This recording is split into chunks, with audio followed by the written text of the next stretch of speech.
Hi, I'm Mary Lyons, the Wealth Woman. And I'm Eric Alexander with Benchmark Income Group. Welcome to the Big Wealth Podcast.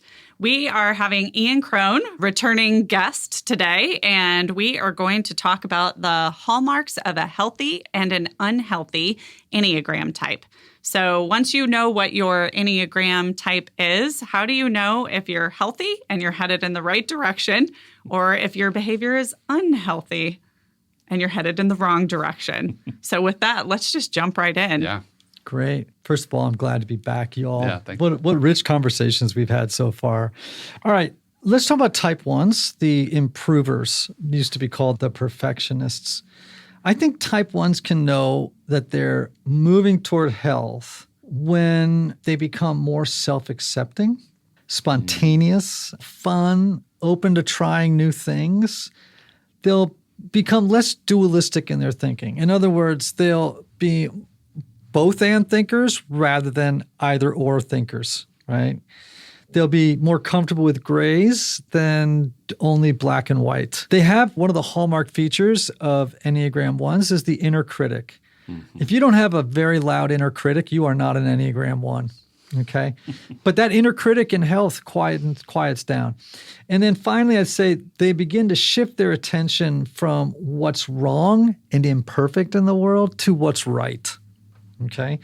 Now, when they are moving toward unhealth, the inner critic becomes louder and their need to perfect the world and others begins to work overtime.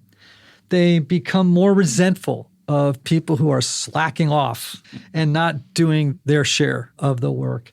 They become critical and more judgmental of others. And what's interesting is, even though they become more critical of others, they become even more sensitive to criticism, being criticized.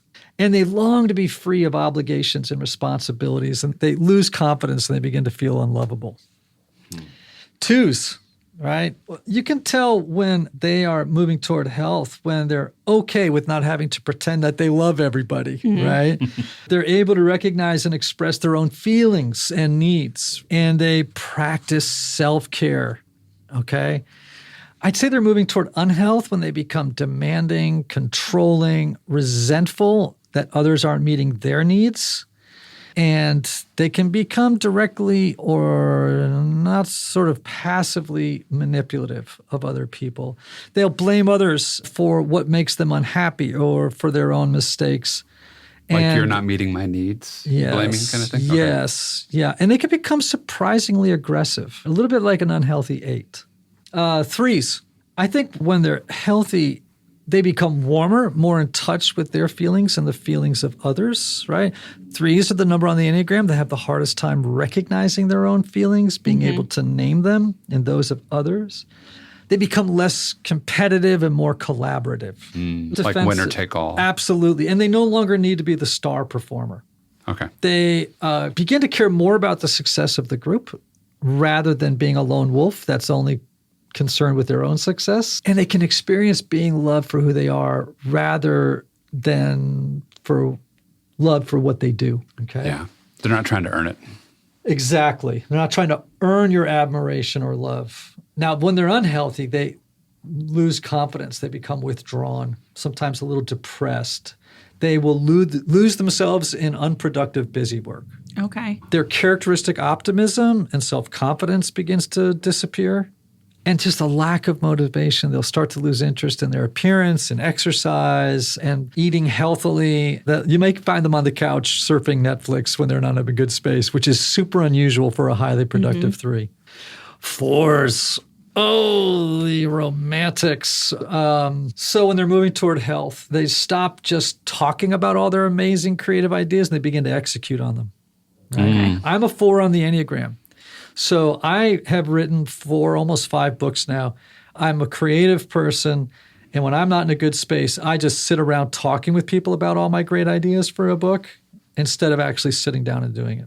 Okay. When I get game on, I'm unstoppable. I get like a 1. My work ethic becomes actually too great, you know? They become more aware of what's happening in the present and become less emotionally reactive in the face of what life throws at them. They become more stable and successful in relationships. They can be unstable. In an unhealthy mode. In an unhealthy state, yeah. And they no longer need to project this kind of special or unique image to compensate for what they feel is an unredeemable deficiency in their makeup. And they're moving toward unhealth, right? They begin to repress their own needs and they become excessively clingy and dependent on others. They will crave attention and reassurance and affirmation, and they might begin to be envious and jealous of others because they feel like the other people have it figured out and they haven't. 4s are always comparing themselves to other people, and when they always feel lesser than, and then they'll become envious of other people who they feel move through the world with more ease than they do. Okay. So it's good for 4s to stay off social media. I was just about to say Oh my gosh, Instagram is the 4 I think it's good for everybody, but for 4s in particular. Yeah. Yeah, 4s in particular. All right, Eric, you ready for me to talk about 5s? Yeah. All right, then you can tell me how healthy or unhealthy you are on the continuum of your personality, okay? Yes, I'd like you to do that for our audience. That's right. I would know you're healthy when you start to become more spontaneous and outspoken, physically present in your body. You're going to actually, it's the biggest jump on the Enneagram. You actually will start to look a little bit like an 8 when you're healthy. Yeah. Okay, you look like a healthy 8. More energy for people, less depleted by being with other people. You'll act on your wants. You'll enjoy life more deeply. You'll feel more capable. You'll feel more comfortable stepping into leadership roles. And you'll more quickly move out of research mode into action mode. Okay? Right. Still working on that one. Still working on it. I feel like I'm just going to jump in here. I feel like you are living a lot of this right now. I just think about even the differences in the engagement that you have being in joint meetings together, how you're leaning into the relationship and creating a sense of purpose and direction for the clients that you're working with. Yeah, I feel that was so scary though. That was really scary. Yeah, but when you lean into it, you're amazing at it. I know, but it's terrifying. So here's the thing about you. Your clients can feel very confident that you are not making quick, impulsive decisions. For sure. That you have done a lot of research, you're highly knowledgeable, and that you are not making decisions based on feelings or from gut, but really from a space of thorough investigation and expertise, which is a wonderful thing. I want a 5 to be my paramedic in a crisis because you don't, feelings aren't part of it. It's like, okay, we got to do this, and that. We got to stop the bleeding. We got to get this done. Yeah. Whereas if a 4 were doing it, I would be writing a poem in the back of the ambulance. You know what I mean? And while the person's bleeding out, this would not be helpful. But anyway. Such is life. Yes. A heavy leaning on facts, data, evidence, and spreadsheets. Wait, don't forget the Venn diagram. And Venn diagrams. Everything is solved with a Venn diagram. But here's how I could help you in that situation. I can introduce what I call informed intuition. I have a feeling that this thing is going to perform better in the third quarter than any of us imagine. And you'll be like, well, the research says that. I know, but I just got this feeling. And sometimes feeling is a form of knowledge. For sure. Oh, absolutely. Well, it's intuition, right? It's a gut. Yeah. Right. For sure. Now, 6s. All right. 6s, I think, know when they're moving toward health, when they are less prone to getting worked up about potential threats. They stop imagining and planning for disasters. We call that catastrophizing or awfulizing. They are more able to trust their own gut rather than always relying on outside authority figures or experts. They're more trusting of others and less jaded. They can believe that everything is going to be all right. Because they're always looking for the problem, right? Yeah. This is why you want your 6 to be a risk manager. Right. You know what I mean? Or in the military or whatever, right? Yes, they're always thinking about contingencies. What could go wrong? And then, in the fog of war, you better have some 6s around. Because they're figuring it out. They've already planned for the fog of war. They're not surprised. They've already thought through what could go wrong. They saw it coming years ago. Yes. But when they're moving toward unhealth, they become workaholics who will pursue material success and hoard resources to feel more safe, not to feel more successful or admirable like a 3, to feel more safe. They're more inclined to misrepresent themselves and project an image of competency to fend off anxiety, okay? And to give others the impression that they have it all together. And then last, I'd say they won't try to do anything they don't think they can do successfully, and they won't take risks in unhealth. Oh, they're not going to go try the new thing with the fear that, because if it goes wrong. Right. Exactly right. So they'll be more risk averse. Right. Right. Okay. Now, 7s. Now, when they're moving toward health, they will consume less. These are called, if people don't remember, the enthusiasts. They will consume less and contribute more. They'll be more comfortable with silence and solitude. They'll become more serious. They're going to look a little bit like you, Eric. They're going to become people who are looking for the larger meaning and purpose of life. They're more grounded. Much more grounded. Yeah. Much more focused. They'll begin to explore things on a much deeper level. And they'll be able to name and face their fears. Because before they don't want to approach it. It's scary. Their fears and their... Yeah, 7s tend to think that they're going to get, when they encounter a negative feeling or thought or circumstance, they're afraid they're going to get stuck in it forever without support. You and I tend to think of tough times as being like weather patterns. They come and they go. Yeah, this too shall pass, right? 7s are like... however I'm feeling right now is how I'm always going to feel forever. Exactly, yeah. So they have to be very, very careful about that. You ready, Mary, to talk about 8s? Yeah, it's interesting. I think I have you have the 2 wings, right? Yes. I think I lean towards the 7 as a wing. And so it's really interesting to hear both sides of that because I can see myself doing either one too. Absolutely. And you've mentioned before in another podcast that the 7s are this sort of boundless energy. Like they just seem to have gobs of energy to do whatever's interesting for them. And I find that with Mary. She's just outworking all of us in a really healthy way. That's about control, though. Yeah, but I think that boundless energy is, when applied right, it's magical. Yeah, well, 8s have more energy than any other number on the Enneagram. And by way of reminder to your audience, they're called the challengers. 8s and 3s get more done than any other number on the Enneagram. And I would say with 8s, every other number on the Enneagram, with the exception of one, runs on 120 volts or 110, whatever your plug is over here you plug a lamp into. You have a plug that's like the one behind your dryer, the 240, and you're like that's the plug I'm afraid to plug in. You know, it's like, kids, get out of the house. I'm plugging in the dryer. Because it's like, oh my gosh, if this goes sideways, the house is going to blow up. Right. That's the energy that you run on. So it's just an intensity. There's a kind of excessiveness to the 8. I would say, by the way, I didn't do this. Like, how do we know when 7s move toward unhealth? Sorry, everybody. Right. They'll become perfectionistic. They'll become pessimistic, which is unusual for them because usually they're almost toxically optimistic at times, right? Too sunny. They'll become argumentative. They'll start to blame others for their problems, and they'll become black and white thinkers, which is unusual for a 7, because they tend to be so open to a wide array of possibilities that the black and white thinking is unusual. So that's unhealth. Let's talk about the healthy side of 8s. Let's get back to the challengers, okay? That's interesting. When they're healthy, they become more caring, more willing to share their vulnerability with other people. They don't insist that their opinions and beliefs are absolutely right, push them on others. They'll listen to and value the viewpoints of other people. They will become patient with people who are not as strong as they are. Mary, you're killing this. And I don't know about that patience part. The rest of it sounded pretty good. But they'll also allow others to take care of them, which is unusual. The 8, usually, I like to say that 8s have the myth of invincibility. I can do anything. I don't need your help. Yep. For sure. So when my husband and I were first dating, and we've talked about this since, we've been together for a long time, but he said he knew he was in when I cried in front of him. Yes. Yeah. Yes. And when 8s do that, people lean in and go, oh, there you are. Well, There's she's a real the human, you. right? Yeah. Yeah. It's lovely when 8s do that. I have a daughter who's an 8. I have a mother who's an 8. Just to give people a sense of what 8s are like. My mom's in an assisted care living now. She's 93 years old. She smoked Pall Malls for 75 years. She is a force of nature, and she is a very strong 8.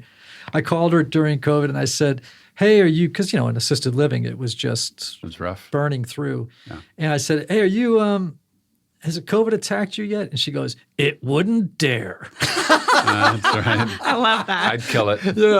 She's like, and actually that's probable, right? Now, when 8s are moving toward unhealth, it's interesting. They're going to start to look a little bit like you, Eric, in your unhealthy space. Yeah. They withdraw and become less concerned or connected to their emotions and those of others. they'll begin to push themselves too hard, physically, emotionally, and psychologically. 8s tend to think that they actually, even in their bodies, they feel like my daughter's an 8, she's 5'4", and she'll say to me, I've always felt like I'm 6'2". Oh, yeah. For sure. And other people, even though she's 5'4", think of her as 6'2". Mm-hmm. It's that big personality. Totally. Yeah. Yeah. But how many times have you tried to run or do an exercise program or badminton or whatever it is, and you've ended up getting injured within 2 weeks? Oh, yeah. Very common. Yeah. I went from being totally sedentary to running 5Ks every day and 10Ks on the weekend in a month and a half, and then ended up with a stress fracture. I mean, that's surprise. Yeah. That is so predictable for 8s. And so, when we talk about personalities, I want everyone to know this. We are not talking about certainty in behaviors. We're talking about probabilities, right? Sure. So, because people surprise us all the time, right? People do things that someone will say, boy, Eric's not himself today. That means that you are exhibiting patterns of behavior that are not typical of you on a normal basis. And it could be positive or negative. Absolutely. Yes. I'm always like, be humble with this. Understand that it's nuanced, that these are probabilities, right? Yeah. So if you said to me, my wife's a 9, right? If you said to me, oh, Annie had an accident on the way home, I could say to anybody, she probably responded this way to that accident. I could be wrong. But chances are, most of the time, more than 50%, it's true. It's right. Yeah. You ready for 9s? Speaking of 9s? Yeah, so your wife is a 9. Oh my gosh, yeah, strong 9. They're called the peacemakers, as you'll recall. When they're in a good space, they actually start to look like healthy 3s. They become more goal-oriented, decisive, self-confident. They are more in touch with their own life's agenda. They will struggle less with inertia. My wife likes to say, we 9s start off slow and then we taper off. That's the inertia that an unhealthy 9 will. That's a great exhibit. That's a great way to put that. Yeah. Yeah, because my wife is a 9 or 1, or she's right on the edge of those. Yep. And that inertia is for better or worse. Yeah, well, they You can see start to that. believe their presence matters in the world.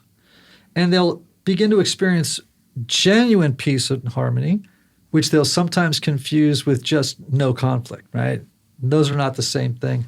I think when they're unhealthy, they'll become overcommitted. They'll become worried, wary of others.